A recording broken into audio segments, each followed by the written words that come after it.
as an the amount of Indian curries I get sent to the house is unbelievable. We had a situation where you had the chance to get rid of the last bloody Tory in Scotland, David Mundell. How would we have all felt? How would we have all felt if we got rid of every single Tory in Scotland? And yet the Greens took a politically, in my opinion, sectarian position by saying, oh no, we're standing. Why? So they get 800 votes. They've not achieved anything. All they've achieved is they've allowed bloody David Mundell in. That's the type of thing we have to learn lessons from. We have to learn lessons from that. It's why, for instance, when we approach this general election in Scotland next year, I hope the SNP and SNP supporters will be saying to themselves, in areas, and not all of the areas of Scotland will be the same, but see places like Glasgow, places like Lanarkshire, let's be clear about this. The SNP are going to win all the first past the post seats. They're going to win them all. But if you look at the way this electoral system was set up, it was set up to undermine the party that wins the first past post seats so they don't win any list seats. That's just what happened. That's what the Hunt system was all about. If you look at Glasgow, SNP could get 200,000 votes in Glasgow. In my opinion, they're going to win all of the first past the post seats. 9 seats they're going to win. Clear as day they're going to win it. And by the way, I'm calling for people to vote SNP with their first vote. Vote SNP with your first vote. Get SNP elected in every constituency in Scotland. That's what I'm saying. But what happens to the 200,000 people if they then vote SNP with their second vote in Glasgow? What happens to that vote? Is that 200,000 votes for the SNP in the list? No, it's no. That 200,000 is divided by the number of seats they win plus 1. 9 plus 1 is 10. 200,000 votes because of the electoral system becomes 20,000 votes. So what is the use of asking SNP supporters in a city like Glasgow to vote SNP 1 and 2 when what they could do is vote 1 SNP, vote 2 for another pro-independence party, and instead of wasting the vote, we could get rid of the unionists. We could stop the Labour and the Tories and the Liberals getting seats in Glasgow. That's the power we've got here. That's the power we've got across Scotland. We could actually maximise the pro-yes vote by using our second vote for pro-independence parties. And just to be clear about this, sure, I'm the convener of Solidarity. I would love for people to give Solidarity their second vote. I know that's not going to happen everywhere. But what I am saying is, see if you're not giving your second vote to Solidarity, please give it to another pro-independence, anti-austerity party. This isn't something that I'm arguing for pure, narrow political gain.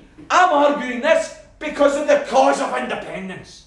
Just as it was right to put cause before party in May and stand down an election, so it is right next May to put cause before party and to call for SNP supporters to give number 1 vote SNP, number 2 vote to a pro-independence party. And let's elect a Scottish Parliament that is full of pro-independence MSPs. Let's elect a Scottish Parliament where the opposition to the SNP is no longer from the right. The opposition is from the left. The opposition is coming from those who are saying to the SNP, some of whom seem a wee bit hesitant just now on a second referendum, hey, you've got the mandate now. You've got the mandate. Let's use it. Nicola fought a fantastic campaign, didn't she? General election. Absolutely fantastic campaign. But do you know what? She said, in relation to the question of a second referendum, events would decide it. Events would decide the timing of a second referendum. Brothers and sisters, I'm 51 years of age.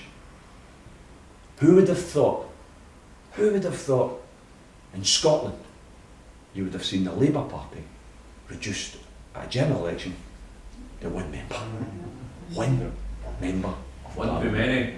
One too many, absolutely. One member of parliament. Some of you are a wee bit older than me, a wee bit maturer than me. Some of you are younger. But is that an event? Is that an event politically? That Labour's been reduced to one member of parliament in its former stronghold? Surely that's an event that is worthy of a second referendum in and of itself. So from my point of view, it is right on Saturday to gather in Freedom Square, to stand there together with thousands of others, to fill that square with hope of a brighter future, to fill that square with love and cooperation about the type of Scotland that we want to shape in our heart of hearts. Let's remember here, brothers and sisters, I don't want independence so that you can go and wave a different flag above the municipal buildings in Scotland. I want independence so that we can pay our pensioners a better pension and we can pay workers a living wage. I want independence as a means to an end. And that end has to be a better and a fairer Scotland. That's what we want independence for.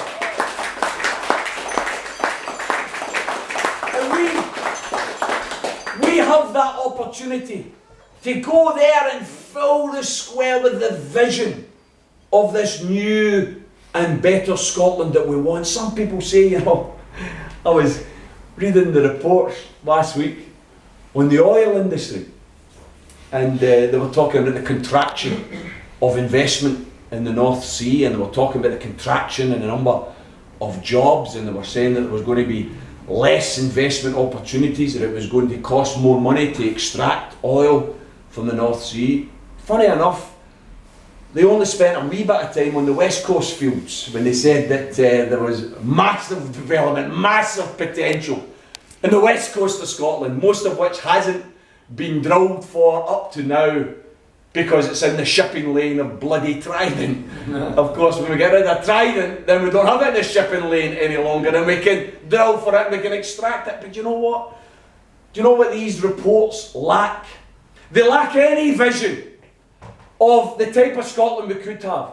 Because all of these reports are predicated upon falling profitability for the North Sea oil companies, the Texan oil barons who have ripped us blind for years. Brothers and sisters, where is the vision that says we can invest more in North Sea oil, more in the West Coast, because in an independent Scotland we're going to own the oil instead of it being owned by the Texan oil barons. We're going to use the energy.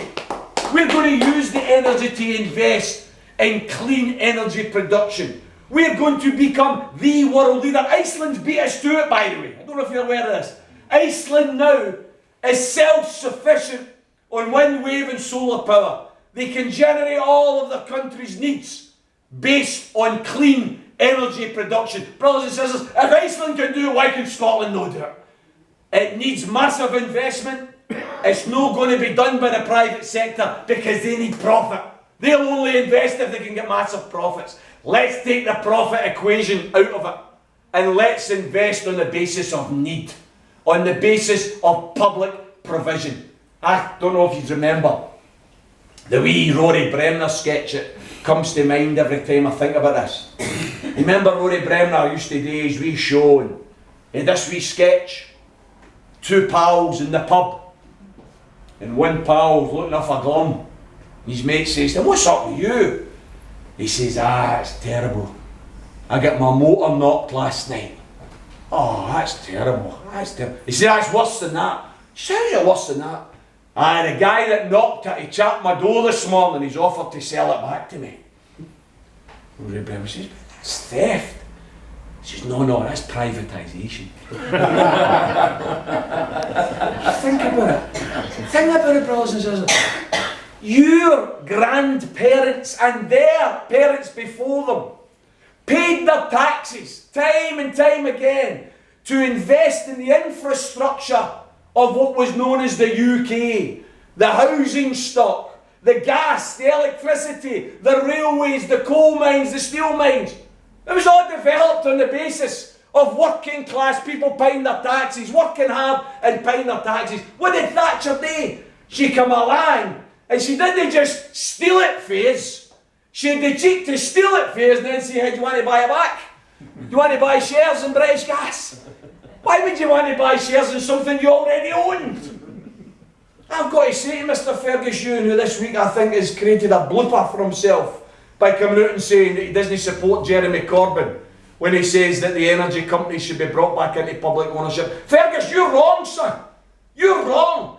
The overwhelming majority of the people of Scotland believe fundamentally that it's time to stop the energy rip-off for these big six companies who are charging through the nose for a resource that we need to use. How can you survive without gas or electricity? Brothers and sisters, as a socialist, I don't want every fish and chip shop. I don't want all of these small taxi companies. But you know what I do want? I want the essentials of life being run by the public sector for the public. I want gas and electricity and the railways. I want it run. I want it run not for maximum profit for fat cats. I want it run for maximum quality for the people of our country. That's the type of vision that I think we should be developing when we are working out how we think an independent Scotland will look. And I think on Saturday, when we gather in Freedom Square, we will see with our own eyes the majority of young people, families, people who are there saying to themselves, hey, we lost a battle, but we've not lost the war. We are still on the road to independence. We've had to take a wee detour, but we are still on the road to independence. Coming up in the car tonight, I was discussing with Gavin and John. When you think about it, brothers and sisters, our independence referendum didn't just transform politics in Scotland. It's transformed politics in England as well. Does anyone honestly think that Jeremy Corbyn would have won an election if it hadn't been for the referendum? If it hadn't been for the victory of the SNP at the general election? If it hadn't been for the example set here in Scotland that an anti-austerity, anti-Trident party could win a mandate? That's what happened. We showed. I can remember speaking at countless meetings. I had the pleasure of speaking at 121 meetings during the referendum campaign. And I remember taking up this question all the time. Were we anti-English? And I said, no, we're no anti-English. Not at all. Most of the working class of England will have the same attitude to independence as Billy Bragg described to me at a music festival up in the north of Scotland during the campaign, where Billy said, you know, I've got a Mr. and Mrs. Jones attitude to independence. I want to look out the garden wall and see the new furniture and think, hey, I'll have some of that. In other words, he wanted us to vote for our independence so that we would enshrine in our constitution that our health service was public and remains public, that we would introduce a living wage instead of a poverty wage, that we would tackle poverty head on. These are the things that people like Billy Bragg, socialists in England, were saying, if you jocks do it, you're going to give us encouragement down here. Because let's face it, sure there's the England of the Bulldog and the UKIP and the BNP that is reactionary. But there's also the England of the gas workers' strike, of the Tall Puddle Matters. There's also the England of the Peterloo massacre. There's also that rich, radical tradition that exists in England. And what we did in relation to the election campaign in May of this year is we set an example for people in and around the Labour Party that you don't have to put up with a Tory Mark II any longer. That you don't have to take the same reheated porridge that they've been taking since Blair stole the Labour Party from them. We have encouraged that process. Jeremy and I go back a long way. I remember speaking to Jeremy way back in 1989 when I was invited down to address the campaign group of MPs at Westminster to support the anti-poll tax campaign. We were asking for support for mass non-payment. And I've got to say, Jeremy was one of the supporters, along with Tony Benn and others. 9 times out of 10 I'll be in the same position as Jeremy Corbyn. I think that's a brilliant development politically. That's a development to the left, brothers and sisters. We now have somebody in a political position of authority in England who's arguing for much of the things that we've been arguing for. Public ownership, waging war and poverty and inequality, getting the rich, oh this is a radical idea, getting the rich to pay their bloody taxes, wouldn't that be great, eh? Getting your corporations like your Boots and your Googles and your Amazons to pay their taxes, getting patriots like News International, gonna hug your own at Jeremy Corbyn for no singing the bloody national anthem. Patriots, why don't you be patriotic and start paying taxes in Britain? Wouldn't that be good, Mr. News International? That is a process that we started. That is a process that's part of our ongoing campaign to bring politics back to the people. The only thing Jeremy and I will disagree on, and it's something we can argue about, and we will argue about, is he must change his position on independence. He must change his position. He must recognise that there is now a clear wall that will prevent the Scottish Labour Party ever recovering electorally, ever recovering its trust, unless it accepts the constitutional question, unless it accepts the need for an independent Scotland. And by the way, politically, as the Fergus Ewing position earlier this week shows, politically there is room for a Labour Party that is for independence and for the working class and for public ownership and for waging war and poverty. I'm told that the Labour Party conference in October in Scotland is going to adopt a anti-nuclear position. They're going to adopt an anti-Trident position.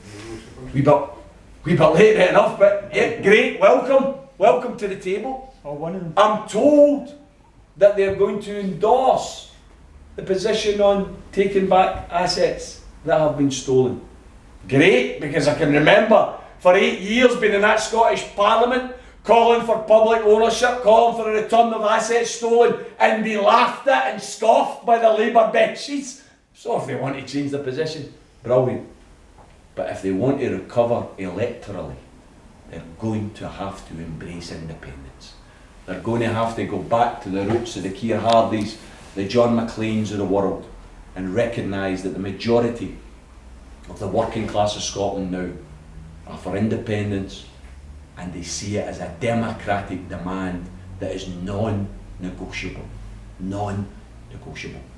Brothers and sisters, I'll finish my wee remarks and then we can invite questions. I hope it's not been too wide-ranging in relation to some of the comments I've made, but I'll finish by asking you, each and every one of you, to make that wee special effort to get yourself through to the West Coast, to Freedom Square on Saturday. To be there with your t-shirts, your flags, to wear your t-shirts with pride, to wave your flags with vision and hope in your hearts, in order to encourage that new generation, particularly the youth of Scotland, that we're not going to abandon the dream. Not at all. We are going to build on the dream. We're going to build, and we are absolutely determined in our lifetimes, we will deliver a new, a better, a fairer, a non-nuclear independent Scotland. Thanks very much.